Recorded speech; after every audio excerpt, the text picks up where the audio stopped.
কেউ যদি প্রচন্ড ক্ষুধার্ত থাকে, এত বেশি ক্ষুধার্ত যে তিনি আসলে এই মুহূর্তে খাবার না খেয়ে নামাজে দাঁড়ালে তার খাবারের দিকে মনটা ঝুলে থাকবে, এই লেভেলের ক্ষুধার্ত যদি থাকে, আবার অপরদিকে খাবারও এসে প্রস্তুত হয়, তাহলে এই ব্যক্তি আগে খাবার খাবে, তারপরে নামাজ পড়বে।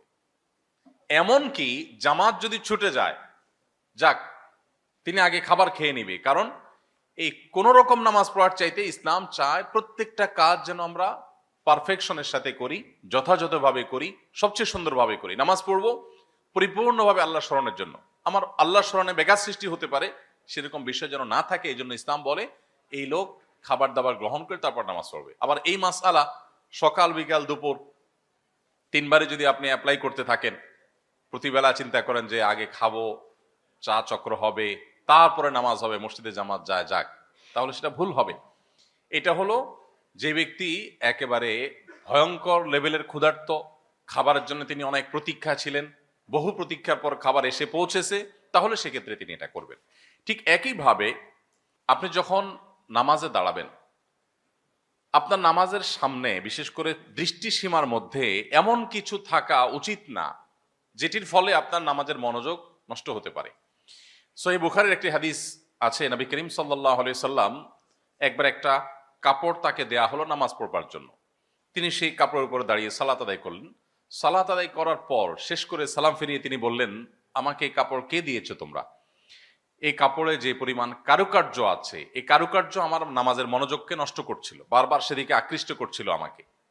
আমাকে অন্য কোনো কাপড় থাকলে দাও। তখন সে কাপড়টা সরানো হলো, একটা প্লেন কাপড় দেয়া হলো, তিনি সেই কাপড়ে সালাত আদায় করলেন। এই হাদিসকে সামনে রাখলে আমরা এই প্রশ্ন উত্তর পেয়ে যাব।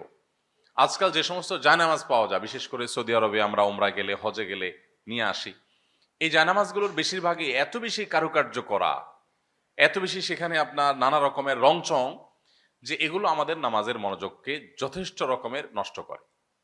ব্যক্তিগতভাবে আমি এই ধরনের জায়নামাজ পারতপক্ষে কখনো কিনি না, এবং কেউ দিতে চাইলেও চেষ্টা করি সেটাকে যথাসম্ভব অ্যাভয়েড করার। কারণ এই জায়নামাজগুলো আসলে নামাজের মনোযোগকে নষ্ট করে। এই জায়নামাজগুলো বেশিরভাগই তৈরি হয় চায়নাতে।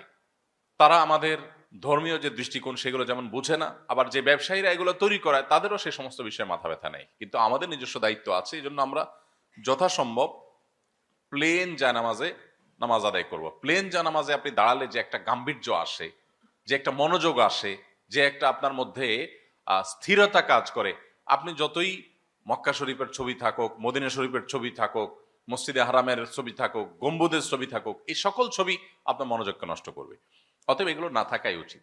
প্রসঙ্গত একটু বলি, আপনারা নিশ্চয়ই বিভিন্ন মসজিদের সাথে সম্পৃক্ত আছেন।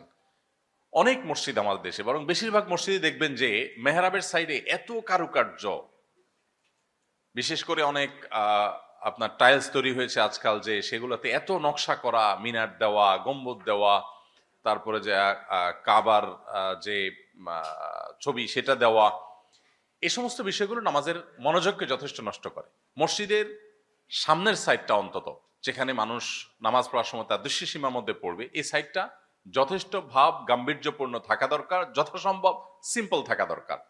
এখানে আপনি পাথর লাগান, সেটাকে আমি নিষেধ করছি না, কিন্তু কারুকার্য নয় যেটি আমার মনোযোগকে নষ্ট করতে পারে। তো এই জন্য জায়নামাজের সময়, জায়নামাজ যদি কেউ নকশাওয়ালা জায়নামাজের নামাজ পড়েন, তার নামাজ হয়ে যাবে, কিন্তু তার মনোযোগ নষ্ট হওয়ার কারণে নামাজটার কোয়ালিটি কমে যাওয়ার আশঙ্কা আছে।